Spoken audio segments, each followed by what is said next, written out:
Hello traders, how are you. आइए analysis चालू करते हैं फॉरेक्स की। तो काफ़ी दिनों से आप देख रहे हैं कि भाई यूरो यूएसडी में कोई खास मूवमेंट आपको देखने को नहीं मिल रहा है। एक बहुत ही छोटा सा मूवमेंट आपको यूरो यूएसडी में एक रेंज के अंदर दिखाई दे रहा है, और ऐसी रेंज के अंदर यूरो यूएसडी बार बार 800 के लेवल से ऊपर जाने की कोशिश कर रहा है।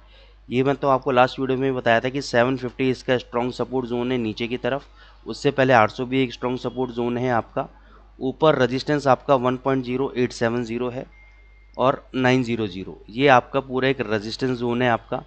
नीचे के लेवल पे आपको बाय करना है, ऊपर के लेवल पे आपको शॉर्ट पोजीशन क्रिएट करना है। एज ऑफ नाउ यूरो नीचे जाने की कोशिश कर रहा है, लेकिन बार बार उसके अंदर बाइंग प्रेशर आता है और वो ऊपर की तरफ जाता है। खैर एनी हाउ, हमें कोशिश करना है कि आज अगर ये 750 के आसपास आता है तो ही हम बाय ट्रेड एग्जीक्यूट करेंगे, क्योंकि अगर ये तोड़ेगा तो झटके से ही तोड़ेगा इसको, और तोड़ने के बाद 750 पे आएगा।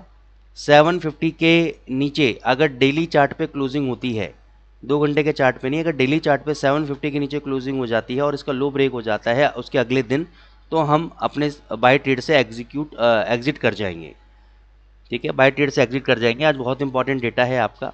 आज आपका फेडरल फंड का डेटा है, एफओएमसी की स्टेटमेंट है। आज हुआ क्या है कि अनएक्सपेक्टेडली आज बैंक ऑफ जापान ने 0.15 बेसिस पॉइंट, कितना 0.15 बेसिस पॉइंट का इंटरेस्ट रेट को इंक्रीज़ कर दिया। पहले 0.10 था, 0.15 इंक्रीज़ कर दिया, टोटल 0.25% इंक्रीज़ हो गया।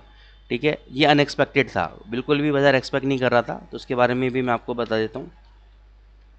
और इन्होंने जो बॉन्ड परचेज प्रोग्राम है उसकी भी इन्होंने बोला है कि भाई 2026 के स्टार्टिंग में हम उसको $3 ट्रिलियन का येन को रिड्यूस कर देंगे और $3 ट्रिलियन ही इकोनॉमी के अंदर इंजेक्ट करेंगे, लेकिन अभी भी वो इकोनॉमी के अंदर $6 ट्रिलियन इंजेक्ट करते रहेंगे। तो यहाँ पे कॉन्ट्राडिक्टरी हो गया। क्या होता क्या है कि जब भी कोई भी बैंक, जैसे मैं बैंक ऑफ जापान का एग्जाम्पल लेता हूँ, ये बैंक ऑफ जापान क्या कर रहा है, अभी 6 ट्रिलियन येन हर महीने इंजेक्ट कर रहा है इकोनॉमी के अंदर। यानी क्या हो रहा है, इकोनॉमी के अंदर कैश फ्लो अच्छा आ रहा है, लिक्विडिटी की प्रॉब्लम नहीं है, कैश फ्लो इंक्रीज हो रहा है। तो जब भी कैश फ्लो इंक्रीज होता है तो ये इंटरेस्ट रेट को लोअर, नीचे के लेवल पे रखने में मदद करता है। ठीक है, तो ये $6 ट्रिलियन तो कंटिन्यूस इकोनॉमी के अंदर इंजेक्ट कर रहे हैं, और इन्होंने क्या किया, इंटरेस्ट रेट को इंक्रीज कर दिया, विच इज़ अनएक्सपेक्टेडली इंक्रीज कर दिया इन्होंने। ठीक है ना। तो वो इंक्रीज का पर्पज़ ये होना चाहिए था कि भाई जेपीवाई को भगना चाहिए था और यूएसडी को नीचे गिरना चाहिए था, जो कि नहीं गिरा है, क्योंकि दोनों कॉन्ट्राडिक्टरी काम कर दिए इन्होंने। अब मैं जेपीवाई इंडेक्स पे आपको लेके चलता हूँ। ये देखो, अब यहाँ पे क्या हो रहा है, अब यहाँ पे देखना जेपीवाई आपका इंक्रीज हो रहा है। यहाँ पे inverted head and shoulder pattern बना था आपका, इसने नीचे ब्रेक किया, ये हो गया फॉल्स ब्रेकआउट। जेपीवाई ने इंटरेस्ट रेट इंक्रीज कर दिया है, इसने इसका हाई को तोड़ दिया है। अब यहाँ से ये भगना चाहिए JPY, USD JPY, GBP JPY, euro JPY, ये सब नीचे आने चाहिए आपके, क्योंकि अब जेपीवाई आपका थोड़ा सा यहाँ से ऊपर जाना चालू करेगा। तो ये सॉल्यूशन मिल गया आपको। तो यूएसडी जेपीवाई को आपको अगर करना है तो अभी सेल कर सकते हो आप यूएसडी जेपीवाई को। ये वाला हाई आपका स्टॉप लॉस रहेगा 155 पॉइंट का, लंबा स्टॉप लॉस है सर। थोड़ा सा ऊपर जाके भी अगर जाता है तो ऊपर आप इसको शॉर्ट करो, क्योंकि जेपीवाई अगर चला तो यूएसडी जेपीवाई, जीबीपी जेपीवाई सब गिरेंगे। जीबीपी जेपीवाई पे आ जाओ, जीबीपी जेपीवाई की भी सेम सिचुएशन है, इसको भी आप शॉर्ट पोजीशन यहाँ पे ले सकते हो।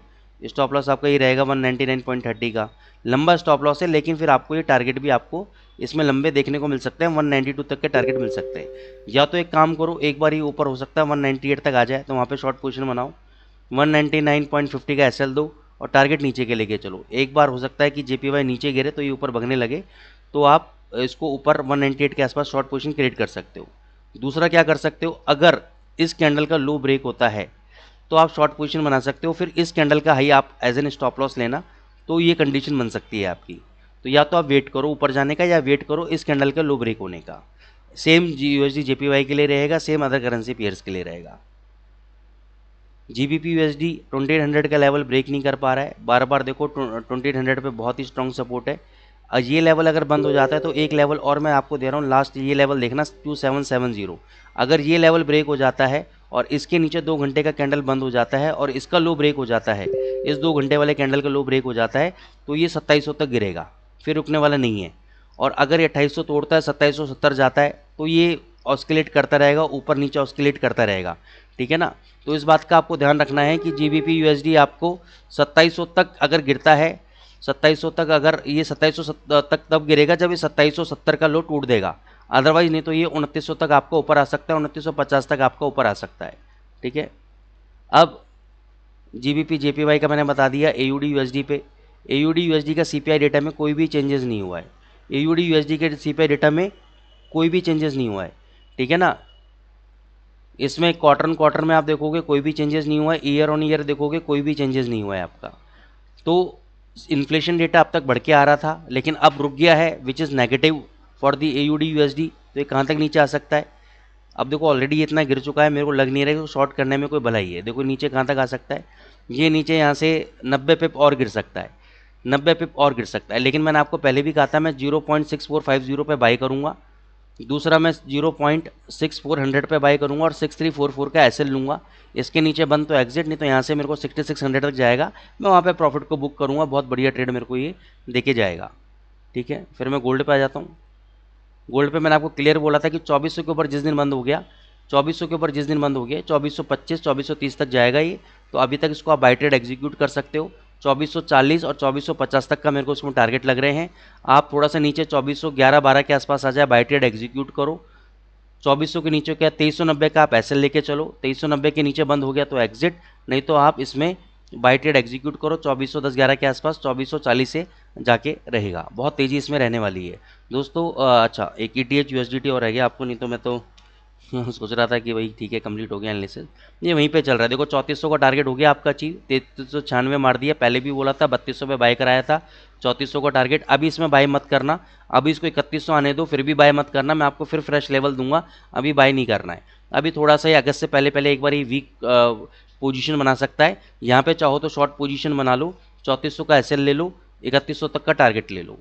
दोस्तों अगर आपको एनालिसिस पसंद आ रही है तो चैनल को जरूर लाइक करें, सब्सक्राइब करें, दोस्तों के साथ शेयर करें। Thank you so much.